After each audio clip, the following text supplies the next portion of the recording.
안녕하세요. 5월 23일 금요일, 벌써 언제 금요일이 왔어요. 주말이 오가는군요. 한 주가 끝나갑니다. 또 여러분 주말을 맞이해서 또 주말을 기대하시는 분도 있겠지만 주말에도 공부를 해야 되는 그런 입장이라면 그렇게 주말이 뭐 별다른 건 의미는 없어요. 우리 합격하는 그날까지, 이름 석자 있는 그날까지는 열심히 하셔야죠. 계속 가셔야죠. 자, 그럼 오늘도 매일처럼 습관처럼 매일매일 정인영과 함께하는 매일 헌법, 그러면 5월 24일, 24일 금요일 가 보실까요? 신뢰 번칙에 대한 설명으로 찾는 것은 신뢰 번칙. 자, 이거 법치주의에서 나오는 개념이죠. 한번 살펴볼게요.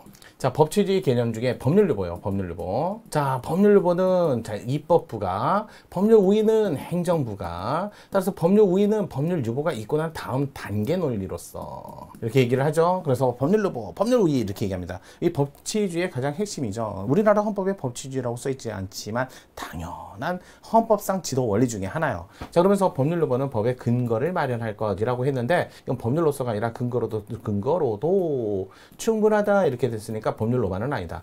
자, 그러면서 이제 법률로의 근거에서 법률을 만드는 거죠. 이럴 때 법률을 만들고 또 전문입법에 의해서 이렇게 행정입법도 필요하지만 어찌됐든 법률의 근거를 만들었어요. 그럴 때 이 법률이 잘 만들었다 잘못 만들었다 판단할 때는 이 법률 이후에 그러면서 집행을 위한 장래 자, 객관적 측면이죠. 법치주의 객관적 측면. 왜 누구나 똑같이 적용을 하는 거죠. 하지만 그 누구나 똑같이 적용할 때 과잉금지 원칙에 반하면 안 되죠. 원칙에 반하면 안 되죠. 거기다가 똑같이 적용할 때 과잉금지 원칙에 반하지 말고, 자, 밀도에 관한 얘기도 해줘. 침익적 영역에서의 또 수익적 영역에서의. 그래서 침익적 영역은 명확성 원칙이 조금 더 엄격성을 요구하고, 그다음에 수혜적 영역에서는 좀 완화. 자, 이런 얘기 해요. 그래서 이거는 자, 법치주의 중 명확성의 밀도에 관한 문제다. 이런 얘기. 여기는 내용에 관한 문제다. 이런 얘기를 하죠. 아주 어려운 논이에요. 이런 거 아시면 조금 고급진데 이렇게 얘기하죠. 거기다가 심지어는 이 법률을 만드는데 과거로 뭐라고 그래요? 주관적이죠. 누군가의 어디선가 누군가 이제 와서 왜 딴소리야? 이건 주관적이에요. 누구나 다 해당되는 게 아니니까 측면을 얘기하는 거고. 그래서 왜 그 사람의 정당한 신뢰가, 그렇다고 무조건 정당한 신뢰, 법률의 안정성하고 비교해볼 때 법률의 안정성을 위해서는 누구나 다 하지만 과거에 있던 정당한 신뢰하고 서로 충돌하는 문제가 발생하면 어느 게 우선한다가 아니죠. 그럴 때 비교 교량을 통해서. 그러면서 뭐라고 그래요?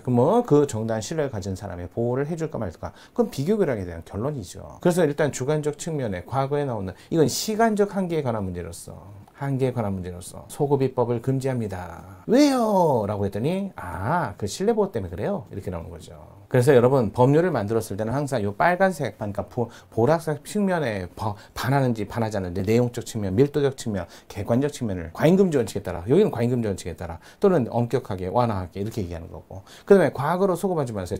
주관적 측면 또는 과거에 관한 얘기로서 정당한 신뢰가 있을 때 법이 정한 목적과 충돌할 때는 그럼 무조건 어느 쪽으로 할 게 아니라 비교 형량을 통해서 결정할 문제. 이거는 시간적 한계에 관한 문제로서 소급입법을 금지합니다. 왜요? 그랬더니 신뢰보호 때문에.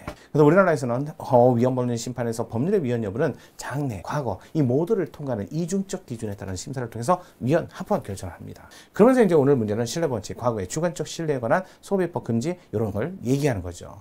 신뢰보호, 자, 일반적으로 해요. 정당한 신뢰가 있으면 그럼 비교를 합니다. 다만 국가로부터 유인된 신뢰, 국법, 신법 관계이죠. 그럴 때는 국가로부터 유인된 신뢰, 이럴 때는 일반적인 정당한 신뢰보다도 더 강한 보호를 해줘야 되니까 유예 규정, 예외 규정, 경과 규정. 항상 그렇잖아. 원칙이 있으면 예외를 만들었어야 되는데 왜 예외를 안 만들었어요? 그거는 국법, 신법 관계에서 또는 정당한 신뢰가 국가로부터 유인됐을 때 쓰는 말들이에요. 이런 판례 이론을 아시고 나서 판례를 좀 더 보신다면 암기도 수월하고 또 빨리 이해가 되죠. 빨리 정리가 되는 거예요. 자, 오늘 그 법률의 주관적 과거 측면에 관한 신뢰 원칙 살펴보도록 할게요. 옳지 않은 것입니다.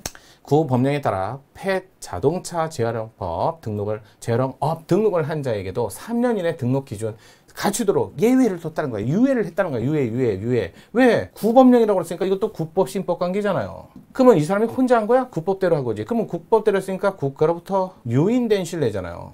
신뢰. 그러면 신법에 의해서 이 사람을 그런 신뢰를 배제하거나 또는 제한하는 법을 만들었을 때는 유예 규정 또는 예외 규정 또는 경과 규정을 이게 있으면 반하지 않는데 3년 이내라고 경과 규정, 유예 규정을 뒀으니까 이건 반하지. 바로 틀렸네. 1번.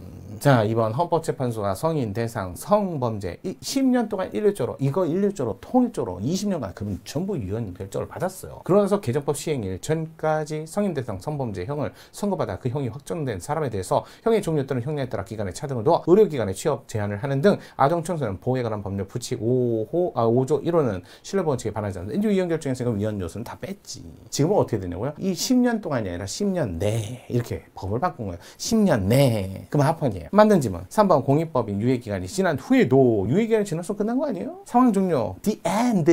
이렇게 했잖아요. 보유기간 기준을 초과해서 주식을 보유하는 경우에 10년을 초과하지 않는 범위 내에서 매년 가산세를 부과하도록 이거는 반하지 않는다. 아니면 The end.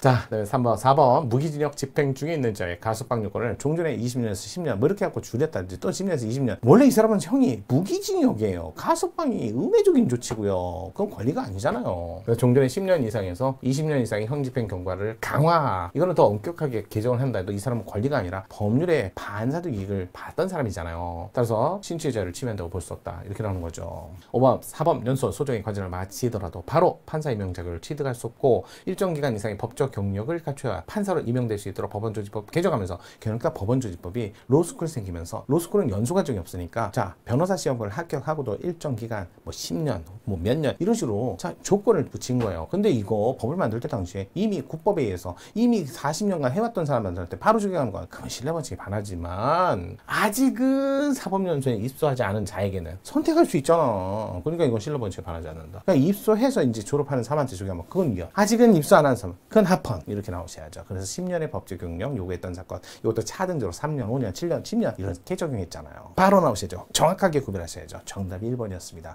자, 그러면 오늘도 수고하셨고요. 이번 주도 수고하셨고요. 여러분 통치구조 하실 분들은 토요일, 일요일 그냥 넘어가시면 안 되는 거 알죠? 저랑 같이 가셔야 돼요. 토요일은, 일요일은 오뚜기 아니 정인영과 함께 통치구조